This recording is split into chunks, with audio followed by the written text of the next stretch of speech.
Hello दोस्तों, नमस्कार दोस्तों, स्वागत है आप सभी का ऑनलाइन एडा फर्स्ट यूट्यूब चैनल पर। इस वीडियो में हम बात कर रहे हैं कई बड़ी और लेटेस्ट अपडेट के बारे में जो कि संबंधित है यूपी टीजीटी बिजली भर्ती को लेकर एग्जाम कार्यक्रम के बारे में, टीजीटी बिजली एग्जाम को लेकर। साथ ही साथ अगर बात की जाए टीजीटी बिजली एग्जाम के संबंध में 14, 15, 20, 21 मई, जून की परीक्षा की तारीखों को लेकर, इसके अलावा 4163 प्लस 25,000 पदों पर शिक्षक भर्ती परीक्षा के बारे में, जनहित याचिका के फैसले को लेकर, इसके अलावा और भी तमाम मामलों पर डिटेल में हम कवर करेंगे। चैनल को सब्सक्राइब करके बेल आइकन को दबा लें और वीडियो को लाइक कर दें, जिससे कि आपको रियल ऑथेंटिक जानकारी ऑनलाइन अड्डा फॉर स्टडी यूट्यूब चैनल के माध्यम से मिलती रहे।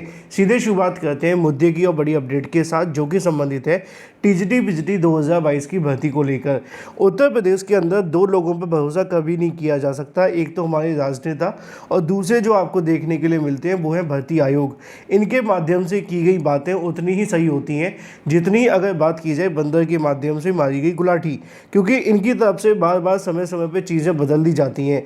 टीजीटी बिजली 2022 की भर्ती जो निकाली गई थी, उस समय पर जो माध्यमिक शिक्षा सेवा चयन बोर्ड था, उसका मोटिव था कि जल्दी से जल्दी भर्तियों को पूरा करेंगे। लेकिन उन्होंने 2022 में इस भर्ती को निकाला तो सही, लेकिन परीक्षा वो नहीं करवा पाई। फिर जिम्मा डाल दिया गया नए शिक्षा सेवा चयन आयोग के ऊपर। नए शिक्षा सेवा चयन आयोग ने इसको जैसे तैसे कहीं ना कहीं जनवरी और दिसंबर में कराने का फैसला लिया, लेकिन वहाँ पर उनके पास में परीक्षा केंद्र नहीं मिले। अभ्यर्थियों ने भी विरोध करना शुरू कर दिया कि हमें 90 दिन का समय दे दिया जाए, और उस 90 दिन के समय के चलते इस परीक्षा को अप्रैल में कराने पर फैसला लिया गया।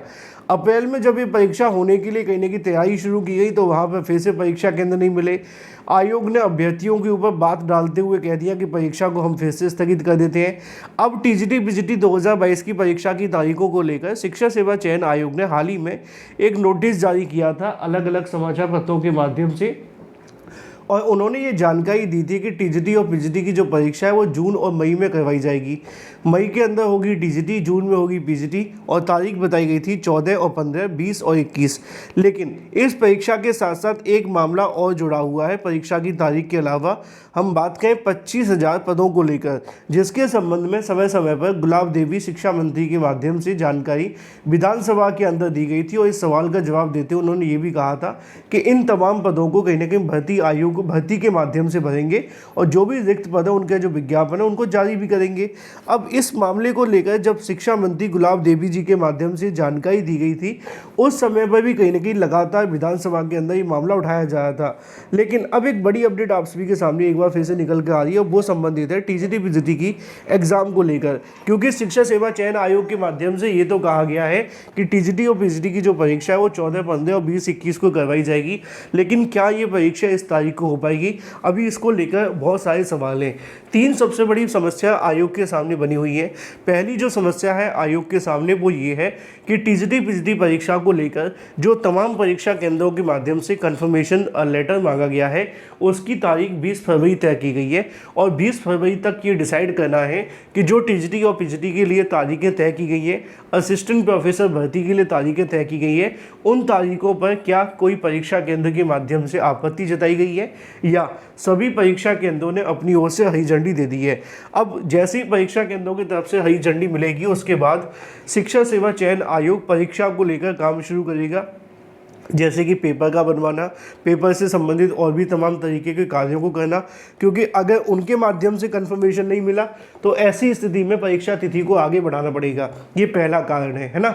अब आगे कितना बढ़ेगी? आगे बढ़ सकती है, मान के चलिए कि 1-2 हफ्ता या 3 हफ्ता, क्योंकि जो भी कंफर्टेबल होंगे परीक्षा केंद्र उसके आधार पर होगा। हालांकि दिक्कतों का सामना नहीं करना पड़ेगा, क्योंकि मई और जून के अंदर ज़्यादातर जो स्कूल है बंद रहते हैं। तो ऐसे में उम्मीद ये है कि इन विद्यालयों के अंदर जो परीक्षा है वो आसानी से हो जाए। अगर कोई और प्रतियोगी परीक्षा उस दिन नहीं होती है तो इस परीक्षा में कोई दिक्कत नहीं आएगी, लेकिन ये बाद में तय होगा। वहीं दूसरी तरफ बात कर लीजिए जनहित याचिका को लेकर। मैंने आप सभी को जानकारी भी दी थी कि टीजीटी पीजीटी के संबंध में जो 25,000 से ज़्यादा पद खाली हैं, उन 25,000 पदों के संबंध में जो जनहित याचिका दाखिल की जा रही थी, उसको लेकर आज एक बड़ी अपडेट आप सभी के सामने निकल कर आ गई है, और ये अपडेट संबंधित है इस याचिका के संबंध में। ये जो जनहित याचिका दाखिल की गई वो अभ्यर्थियों के हित में ध्यान में रखते हुए कुछ अभ्यर्थियों के माध्यम से ही दाखिल की गई है। उनका दावा ये ये है कि टीजीटी पीजीटी के अंदर जब 25,000 से ज़्यादा पद खाली हैं और 4,163 पदों में भर्ती निकाली गई है, तो क्यों ना उन लाखों छात्रों को हितों को ध्यान में रखते हुए इन पदों को इस भर्ती में जोड़ दिया जाए, जिससे कि टीजीटी पीजीटी के अंदर ज़्यादा से ज़्यादा अभ्यर्थी एक बार में चयनित हो सके। इस मामले को ध्यान में रखते हुए अभ्यर्थियों के माध्यम से एक जनहित याचिका को लेकर आज जो सारा का सारा प्रोसेस है वो कंप्लीट कर लिया गया है, या यूँ कहें कि जो आपकी जनहित याचिका उसको दाखिल कर दिया गया है। और अब इसके बाद जो फैसला है वो यहाँ पर इलाहाबाद हाई कोर्ट के माध्यम से देखने के लिए मिलेगा। इलाहाबाद हाई कोर्ट के माध्यम से इस मामले पर डिसीजन क्या आता है वो सबसे महत्वपूर्ण होगा, क्योंकि टीजीटी पीजीटी के अंदर दो चीज़ें बेहद महत्वपूर्ण है। एक है आप सभी की पदों की संख्या, दूसरी है परीक्षा का होना, क्योंकि जब तक पदों की संख्या जुड़ेगी और परीक्षा नहीं होगी तब तक ये भर्ती ऐसे के ऐसे ही लटकी रहेगी। और अगर पदों की संख्या जुड़ जाती है तो फिर परीक्षा कब तक होगी ये भी काफ़ी महत्वपूर्ण है। मैंने आपको पहले भी बताया था कि टीजीटी पीजीटी के अंदर अगर आपके पदों की संख्या बढ़ती है या जनहित याचिका पर सुप्रीम कोर्ट अपना कोई फैसला सुनाती है और हाई कोर्ट अपना कोई फैसला सुनाती है, उस फैसले के आधार पर इसके अंदर पदों की संख्या को ऐड करने का आदेश दे दिया जाता है, तो इसका मतलब ये नहीं कि परीक्षा बहुत जल्द हो जाएगी। इसका मतलब ये है कि इस परीक्षा में फिर और लंबा समय लगेगा। उसकी वजह आपके सामने है कि 25,000 पदों को जोड़ने के लिए पहले तो हाई कोर्ट का डिसीजन आएगा। हाई कोर्ट के डिसीजन को लागू करने के लिए सरकार कम से कम 30-35 दिन का समय वैसे ले लेती है। अब पदों को जोड़ दिया जाता है तो जो फ्रेश कैंडिडेट रहेंगे उनके लिए भी कहीं ना कहीं जो रास्ते हैं वो खोलने होंगे, यानी कि उनको फिर से आवेदन करने का मौका देना होगा, तब जाकर के कहीं परीक्षा होगी। ये बात बिल्कुल सच है कि टीजीटी पीजीटी के अंदर जितना पदों की संख्या जोड़े जाने की अभ्यर्थी मांग करते हैं, मांग के साथ साथ इस बात का भी ध्यान होना चाहिए कि पद जुड़ेंगे तो परीक्षा में और ज़्यादा समय तो लगेगा, है ना। अब एक कहते हैं ना कि भी कहीं पे फ़ायदा कहीं पे नुकसान। अब पद बढ़ रहे हैं तो निश्चित तौर पे अभ्यर्थी चाहेंगे कि चलो थोड़ा और समय लग जाए, लेकिन आपकी जो पद है बढ़ जानी चाहिए, लेकिन समय लगते लगते बहुत हो चुका है। देखना महत्वपूर्ण होगा कि हाईकोर्ट इस मामले पर क्या फैसला लेता है। जो भी अपडेट होगी वो मैं आप सभी को बता दूंगा। फिलहाल टीजीटी पीजीटी 2022 की परीक्षा 14, 15 और 20, 21 को प्रस्तावित तो है, लेकिन अगर परीक्षा केंद्र नहीं मिले तो इस परीक्षा को फिर से आगे बढ़ाया जा सकता है। वो कब फाइनल होगा? वो 20 तारीख को जब सभी लेटर मिल जाएंगे अलग अलग परीक्षा केंद्रों के माध्यम से, तब ये डिसाइड होगा। दूसरी तरफ अगर बात की जाए जनहित याचिका को लेकर, आज इससे संबंधित सभी कार्य कर लिए गए हैं।